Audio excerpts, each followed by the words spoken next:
नमस्कार, हल्ला बोल में आपका स्वागत है। मैं हूं आपके साथ निशान चतुर्वेदी। आज एक बड़ा सवाल यह है कि क्या दिल्ली में दम घुटता है? क्या दिल्ली अब रहने लायक नहीं बची? ये वो दिल्ली है जिसमें हर साल तकरीबन 80 से ज्यादा लोग सिर्फ प्रदूषण की वजह से उनकी मृत्यु होती है। सोचे आप, महीने में कितना हो गया। यह है वो दिल्ली। क्या दिल्ली की प्रदूषित हवा बीमार कर रही है?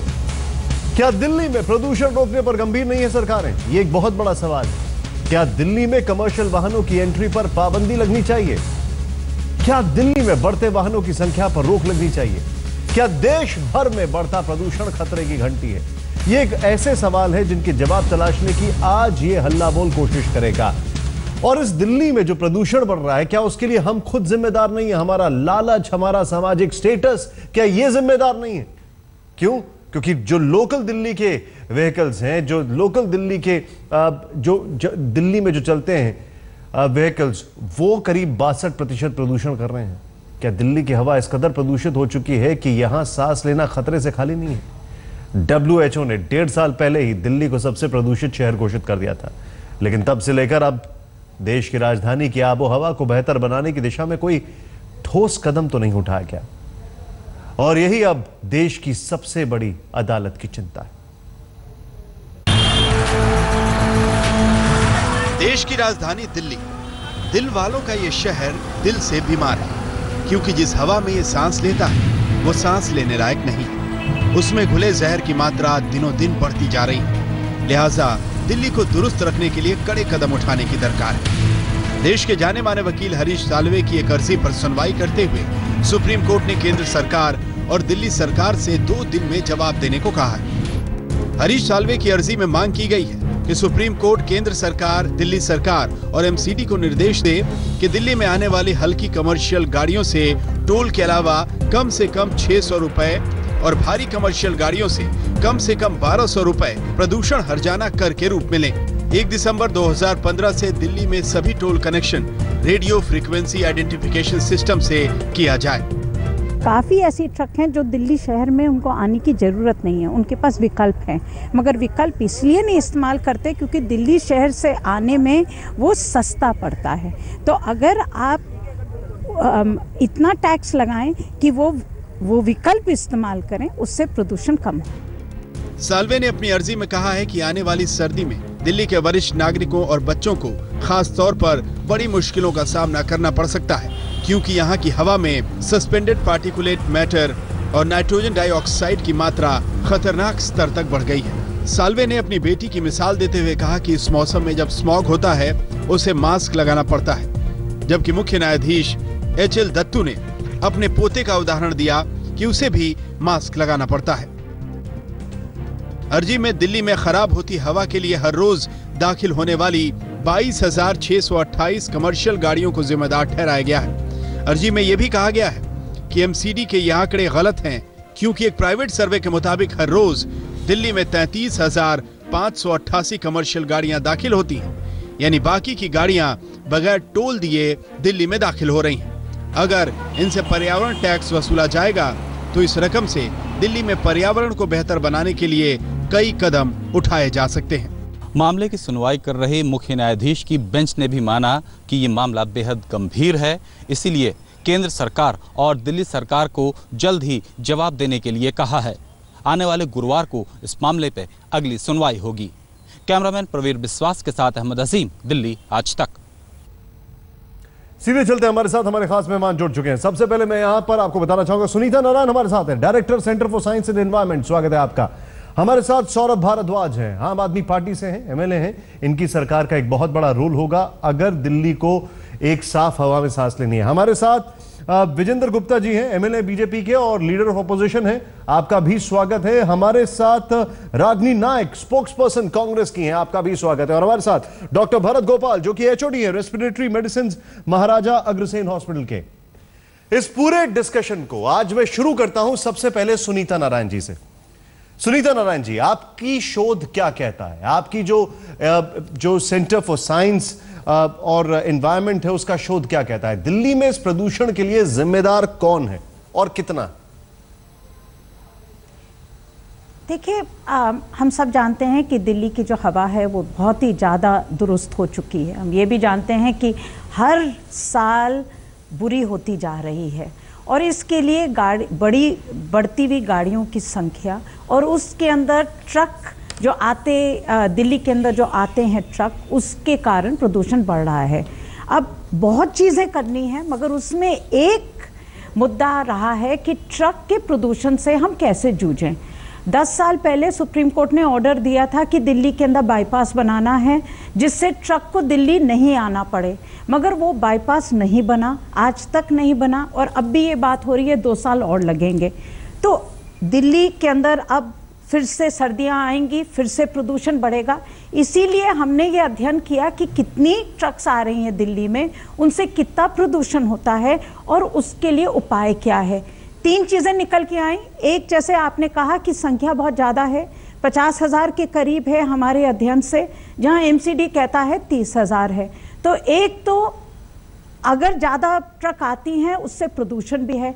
हमने फिर उसका अध्ययन किया और उसके ऊपर कुछ आंकड़े जोड़े तो ये निकल के आता है कि 30%, मैं जरा ये बात खत्म कर लूं, 30% जो प्रदूषण है दिल्ली की हवा के अंदर वो ट्रक के कारण है। 1 मिनट में 30% गाड़ियों का जो प्रदूषण है वो ट्रक से है। मैं आप ही की जो आपने आज स्टडी दी है, आज ही आपकी प्रेस कॉन्फ्रेंस हुई है, मेरा एक सवाल है आपसे। पहला तो एमसीडी और आपका जो आंकड़ा है उसमें 70% का फर्क है, तो क्या यह समझा जाए कि एमसीडी आंकड़ा कम करके बता रही है? ये अपने आप में एक बहुत बड़ा सवाल है।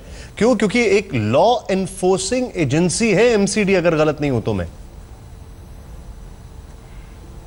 देखिए निशा जी, मैं इन चीजों में नहीं पढ़ना चाहती। मैं आपको सच्चे में बताऊं, ये तू मैं हो जाएगी। नहीं, मेरा सिंपल फैक्ट्स है, मेरा सिंपल फैक्ट्स है। हम लोग मैं आपको बताऊं, नहीं, मैं बिल्कुल, आपका जो प्रश्न है बहुत अच्छा प्रश्न है, मैं उसका जवाब देने की कोशिश कर रही हूँ। देखिए, हमारे लिए जो संख्या के अंदर जो डिफरेंस है, जो आंकड़ों में फर्क है, उसके लिए सबसे बड़ा जो मुद्दा है वो यही है कि इस फर्क के कारण कितना प्रदूषण ज्यादा है। अगर आप 30,000 ट्रक लेते हैं तो प्रदूषण काफी कम होता है, 50,000 ट्रक लेते हैं तो प्रदूषण काफी ज्यादा होता है। जैसे मैंने कहा, 30% सारा प्रदूषण शहर का, आप सारी गाड़ियों को मिला लीजिए तो 30% जो प्रदूषण है वो इन ट्रक 50,000 ट्रक से आ रहा है। अब ये जो आंकड़ा में डिफरेंस है, मैं उम्मीद करूंगी कि एमसीडी इस मैटर को ध्यान से देखे। Point noted. मैं आपके पास वापस आऊंगा, मेरे पास आपके लिए कुछ और सवाल भी हैं। मैं सौरभ के पास जाऊंगा। सौरभ, यहां पर एक बड़ा सवाल यह है कि एनजीटी ने कहा था कि 10 साल पुरानी डीजल गाड़ियां, 15 साल पुरानी पेट्रोल गाड़ियां ये सड़कों पे नहीं आएंगी, लेकिन वो मामला अभी होल्ड पर है क्योंकि आपकी सरकार से पॉल्यूशन कंट्रोल प्लान की उम्मीद की जा रही है। जब वो आएगा तब उस फैसले को अमली जामा पहनाया जाएगा। दिल्ली सरकार का पॉल्यूशन कंट्रोल प्लान क्या है? जी, देखिए, आज जो सुप्रीम कोर्ट ने कहा एक अच्छा कदम है, स्वागत योग्य कदम है, क्योंकि वो ट्रक्स, बहुत सारे ट्रक्स जो दिल्ली के अंदर घुसते हैं, कई सारे लोग ऐसे होते हैं जिनकी दिल्ली में ज़रूरत नहीं है, वो सिर्फ एक बाईपास की तरह दिल्ली को यूज़ करते हैं। इस बार जब हमारा बजट आया था, आपको याद होगा, हमने स्पेशली ये बात कही थी कि हम इस तरीके के ट्रक्स और कॉमर्शियल व्हीकल्स जो दिल्ली में घुसेंगे उनके ऊपर एक अतिरिक्त पोल्यूशन के लिए कर लगाएंगे। तो एक तो ये, और दूसरी बात ये कि एनजीटी ने जो भी चीज़ें मांगी हैं हमसे, चाहे वो एयर पोल्यूशन कंट्रोल के लिए हों और कुछ सीवेज मैकेनिज़म्स के लिए भी हमसे कुछ चीज़ें मांगी गई हैं, यमुना का प्लान मांगा गया है, काफ़ी सारी चीज़ों को पे एनजीटी को जवाब दिया गया है और कुछ चीज़ों के अंदर थोड़ा सा विलम्ब भी हो रहा है। मैं बात मानूंगा क्योंकि काफ़ी ज़्यादा प्रोसेसेस हैं, उनको करने में थोड़ा समय लग रहा है, बट वो भी हम एनजीटी के आगे रख रहे हैं और एनजीटी निस्संदेह बहुत अच्छा काम कर रहा है पोल्यूशन कंट्रोल करने के लिए दिल्ली में। देखिए, मैं आपने जो जवाब दिया है इसको मैं थोड़ा सा आगे बढ़ाऊंगा। आपने कुछ यहाँ पे एजेंडे सेट किए, मैं आपसे और चीज़ें पूछूंगा, लेकिन यहाँ पे विजेंद्र जी हमारे साथ हैं, रागनी हैं, डॉक्टर साहब हमारे साथ हैं। विजेंद्र जी, हम कोई यहाँ पे फैक्ट्स और फिगर्स में नहीं जाना चाहते हैं, लेकिन एक चीज़ है, एमसीडी का जो आंकड़ा है, जो सुनीता जी ने आंकड़ा बताया, उससे काफ़ी कम है। अगर रिप्रेजेंटेशन कम हो रहा है तो वो एक गलत आंकड़ा दिखा रहा है। एमसीडी में अच्छी तरीके से पता है, और आपका भी काफ़ी बड़ा रोल रहा है पहले भी एमसीडी में, ये आंकड़ा कम दिखाया जा रहा है। आपको लगता नहीं है कि कोर्स करेक्शन पहले वहां से शुरू होना चाहिए? और उसमें और बाकायदा केंद्र में आपकी सरकार है, बहुत सारी चीजें ऐसी हैं जिसमें आप लोगों का बहुत बड़ा योगदान है, खासकर नेशनल हाईवे पॉलिसीज को लेकर। देखिए, मैं पहले एक बात स्पष्ट कर दूं, सुनीता नारायण जी का जो योगदान है दिल्ली के पॉल्यूशन को रोकने के लिए वो उस बेजोड़ है। मैं उनको कॉन्ट्राडिक्ट नहीं करना चाहता, लेकिन मैं इतना कहूँगा कि एमसीडी ने जो आंकड़ा दिया होगा निश्चित रूप से उसका बेसिस एक ही होगा, और वो है टोल टैक्स की फिगर्स। टोल, क्योंकि जितनी व्हीकल एंटर करती है दिल्ली में उसको टोल के माध्यम से काउंट किया जा सकता है। इसलिए मैं एमसीडी की फिगर को भी कॉन्ट्राडिक्ट नहीं करना चाहता और सुनीता जी की बात को भी कॉन्ट्राडिक्ट नहीं किया। उन्होंने कहा कि 30% एयर पॉल्यूशन जो है वो ट्रक की वजह से है, और अगर 30% पॉल्यूशन ट्रक की वजह से है तो ये एक बहुत अलार्मिंग फिगर है, क्योंकि एयर पॉल्यूशन इंडिया का, दिल्ली का वर्ल्ड में नंबर 1 पर है। सबसे ज़्यादा अगर एयर पॉल्यूशन किसी एक सिटी में है तो वो दिल्ली है उसमें, और जो हर 5वां आदमी जो मरने वाला है वो एयर पॉल्यूशन की वजह से मरता है। लंग कैंसर जो है उसका एक बड़ा कॉज है। इसलिए दिल्ली में एयर पॉल्यूशन, और आप देखिए सीएनजी के बारे में सर एक चीज है, मैं एक मिनट सर जब 2004 में एक मिनट मैं बात पूरी कर दूं, निशांत प्लीज जी एक बात पूरी कर दूं मैं। 2002 में जब सीएनजी इंट्रोड्यूस हुई थी तो डीजल से उसके प्राइस ऑलमोस्ट 50% कम थे, लेकिन दिसंबर 2013 आते आते ये सिर्फ 7.35% का डिफरेंस रह गया। अब गवर्नमेंट ने फरवरी में इसको 15 रुपए का डिफरेंस किया। तो सीएनजी जो है उसको आप बड़े वैलिड पॉइंट बता रहे हैं विजेंद्र जी, आप वैलिड पॉइंट बता रहे हैं, लेकिन मेरा एक यहाँ पर सवाल है। देखिए, केंद्र में आपकी सरकार है, ये एक बहुत अलार्मिंग चीज है जो सुनीता जी की एजेंसी ने बताया कि ज्यादातर जो ट्रक हैं वो दिल्ली का रास्ता, इसलिए उसको दिल्ली को उन्होंने बाईपास इसलिए बनाया क्योंकि एक तो रास्ता छोटा हो जाता है, दूसरा उनके लिए सबसे बड़ा ये होता है कि यहाँ पर टोल टैक्स के मुकाबले उनको यहाँ पर कम पैसा देना पड़ता है, उनके लिए यहाँ पे कम खर्चा होता है, जो नेशनल हाईवे पर देना पड़ता है उसके मुकाबले कम खर्चा होता है। निशांत जी, मैं कुछ कहना चाहती हूँ। मैं आपके पास आ रहा हूँ रागनी, मैं आपके पास आ रहा हूँ। मुझे ये बताइए विजेंद्र जी, आपकी केंद्र में जो सरकार है उसका कोई एजेंडा है, कुछ प्लान है दिल्ली को बचाने का?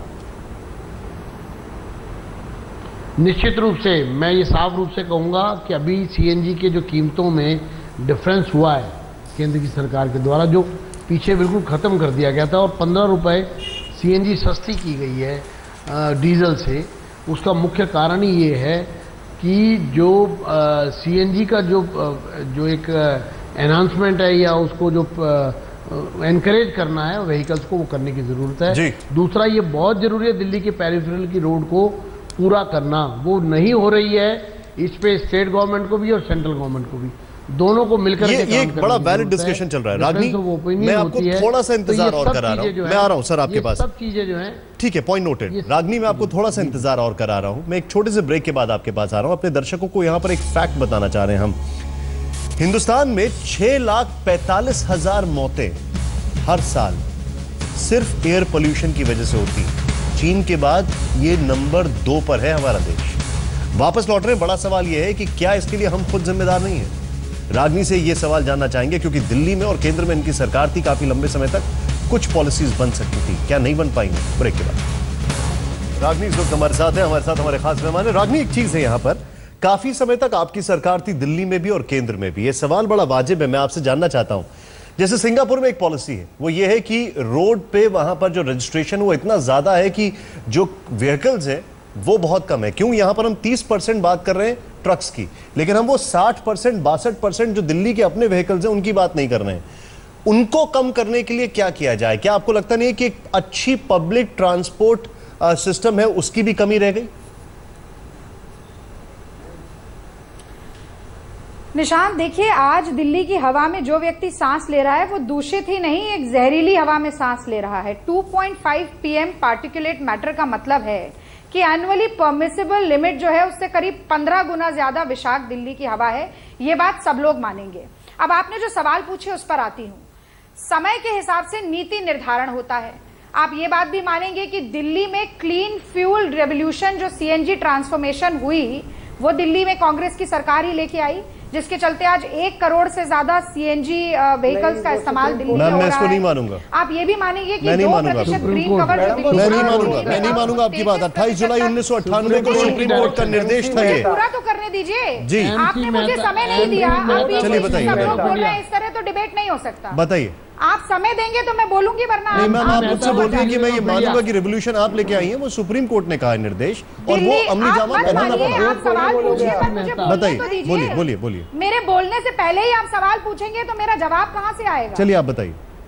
दिल्ली में ग्रीन कवर किसने बढ़ाया?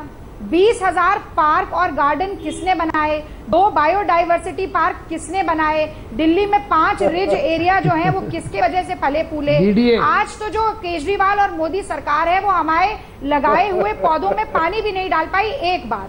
आप ये देखिए, 2000 आप हंस लीजिए जितना हंसना है, पर जो सच्चाई है उससे मुंह नहीं मोड़ सकते। 2003 में यूएस एनर्जी डिपार्टमेंट ने क्लीन सिटी अवार्ड दिल्ली को दिया।